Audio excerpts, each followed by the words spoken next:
As we close in on the end of the first month of this year, let's hold up the mirror for a little bit of an honesty hour. How well have you been doing with either your New Year's resolutions or general new good habits that you wanted to implement or bad habits you wanted to stop? Whether you set yourself the goal of going to the gym 3 to 4 times a week or stop smoking, both require a form of unlearning of the old system and then replacing it with the new. It doesn't even matter whether you went full on cold turkey or adjusted over time. That underlying process is the same, just less traumatic in one of them. So, if you're struggling with your habits or new routines, this episode is for you, as I will share with you 5 habit hacks that will help you on this journey. But also, if you have been successful so far, you might learn some additional ways that can help you stick to your changes for longer. In fact, research states it takes on average 66 days to make a habit truly stick, as this provides enough time to fully adjust to this new behavior pattern. But this is just a number and no guaranteed promise, actually, that you just have to make it to the last day and then you can forget about it. It's not reaching that last day that's the goal, but to learn how to love who you are becoming in that process thanks to your changes. Which brings me to the first habit hack. Build the habit to do the habit, specifically if it is something completely new that you are implementing into your routine. Because the first habit you got to build is to actually show up to do the other habit. So it's always kind of like a secret second habit that you got to take into account. So whether it's showing up to the gym, showing up to spend more time outside, showing up to the book club, showing up for yourself, and make yourself a priority to do the thing in question. And here's how you can practice exactly that. Before you do the actual thing, just practice showing up to do the thing you set out to do and make it ridiculously simple. That could look like going to the gym even without the intent to train. Just show up or go outside for 2 minutes, or you go into the kitchen and fill your cup because you want to drink more water. And I can hear you literally thinking it right now. But when I do that, I might as well train, walk, or drink the water. Exactly. But also, if you don't, which is totally fine, by the way, especially in the beginning, you at least showed up. And that's what we are practicing in this example. Another example would be when I was writing my book, I made it a habit to show up for it in the form of writing every day anyway. At first, not at the same time and like every day, and definitely not with the purpose of actually writing the book, but to just write, whether this is a new blog post, an article on LinkedIn, or an email to my email fam, or just simply journaling in my notebook. So for the last 4 years, not one day went by where I didn't write. So then when it came to actually rolling up my sleeves and showing up to write my debut book, I already had that practice and discipline done and dusted to show up for writing. And if you're thinking right now, how on earth do I even get the motivation to show up? Well, that comes with hack 2. Have a strong intrinsic motivation, or in simpler words, have a strong why you want to work out, why you want to write that book, or why you want to drink more water. If it doesn't motivate you enough, you don't want it bad enough. So rework it, make it irresistible. This will kickstart your endeavors and help you to build the discipline along the way to keep you then going. And you can also see it as making it part of your new identity and who you want to become.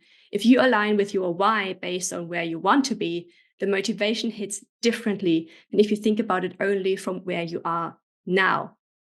Because you can see it this way. As you change and evolve, you transform into your best version of yourself that no longer has those bad habits, which means if you see yourself as a couch potato, you will have a hard time turning into a gym bunny. So start identifying as a gym bunny instead and adjust your behavior accordingly. So how are you being as that version of you, and what do you do day in, day out? Hack number 3. Now you know why you do it and you are ready to show up to actually do the thing. So the next hack is to take baby steps. So when you start playing an instrument, you don't immediately go and play Mozart or Bach. You play simple notes and melodies at first, right? And it's the same with anything else. Make it easy and make every step you take count. Doesn't matter how small or big. Whether you take a pebble stone step or you jump over a rock, they all count towards you reaching that peak of that mountain. You can even go as far and put one thing only for the day onto your to-do list and then celebrate the heck out of achieving that. Everything else you get done that day is a bonus, but you most definitely got the most important thing out of the way, and that's what counts.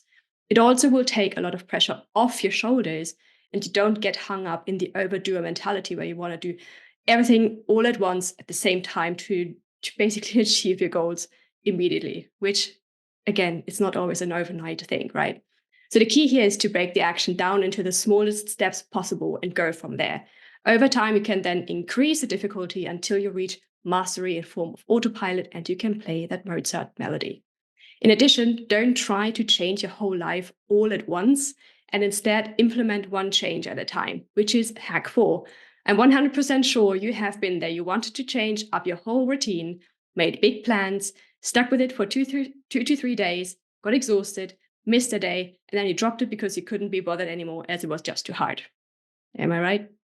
So start with one change at a time, break it down into more manageable steps, use accountability structures to keep you going, and celebrate every time you did it with listening to your fave song, a cup of your favorite tea, a mini meditation, whatever feels like a mini celebration specifically to you.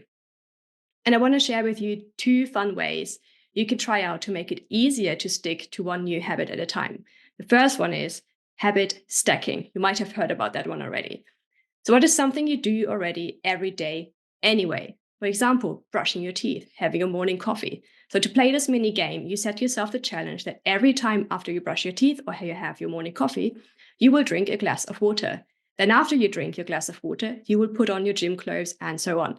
So, the formula for this is super simple. After I, current habit, I will, new habit. And then this way you can stack habit on habit on habit and you don't overwhelm yourself. And this way you already have like a reminder to do the other habit that you want to build. The other option would be to pay yourself as a little incentive. So create an incentive through paying yourself to follow through with your commitment.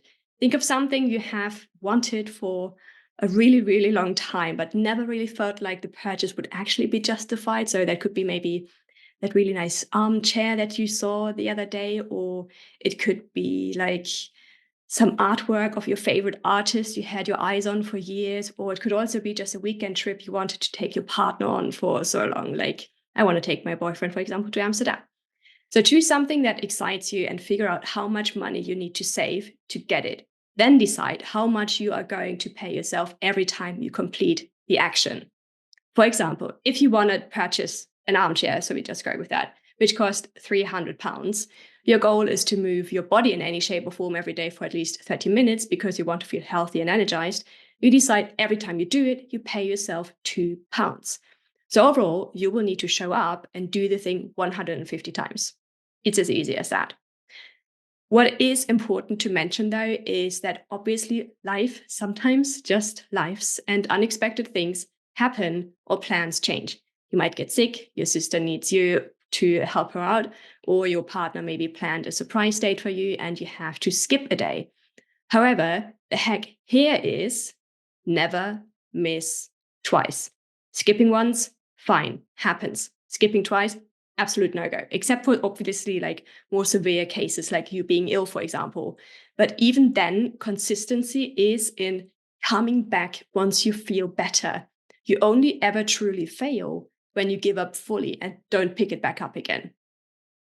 If you find it hard to come back to it, get curious and ask yourself, is it because you don't have discipline yet to keep going and work through those self-sabotaging thoughts? Or could it be because your why isn't strong enough? Then go back and make it stronger. Or maybe your priorities or your available time have changed completely because you maybe got a new job. So instead of having that be a reason to stop your habit, adapt it as you go so you can keep on doing it. For example, one of my clients noticed that it works best for her to have 2 smaller workouts during the day rather than one long session in the morning. It's all about finding what works best for you and your time schedule, and you can adapt as needed. The moral of the story is there's always a way. Okay, to sum it up, the 5 habits that you need to know are: build the habit to the habit, have a strong intrinsic motivation, make it part of your identity. Start simple and with baby steps. Don't change your whole routine. Change one aspect at a time and go from there. And never miss twice. In his book, Atomic Habits, James Clear put this actually this way. Whenever you want to change your behavior, you can simply ask yourself, how can I make it obvious? How can I make it attractive? How can I make it easy? And how can I make it satisfying? In other words, how can you make it unavoidable, super fun, simple, and feel amazing? So do you truly fall in love with the process? If you, for some reason, don't find a way that ticks the box of any of these four questions, then do ask yourself, how can you set yourself up for success to actually build the discipline that keeps you going? And I would especially recommend to have a strong intrinsic motivation that is highly linked to your aspirational identity. So, who you want to be. To close this up, choose one of the hacks we discussed today and try it out for at least a week and see how it goes. And I highly recommend not doing them all at once. Again, start small, start simple, so you can find what truly works best for you and feel free to adapt as needed as well. And also, shameless side plug here, I want to mention that this episode actually has been inspired by one of the chapters in my upcoming debut book, in which I go into more depth around habits and also dive into action taking in general, as well as embodiment and identity shift. It currently is in the editing stage and it will be published hopefully within the next couple of months. Anywho, side plug over. If you have any other tips on how you make a habit stick, share it with me in the comments or over on Instagram via direct message. And otherwise, I see you all again next week, Monday.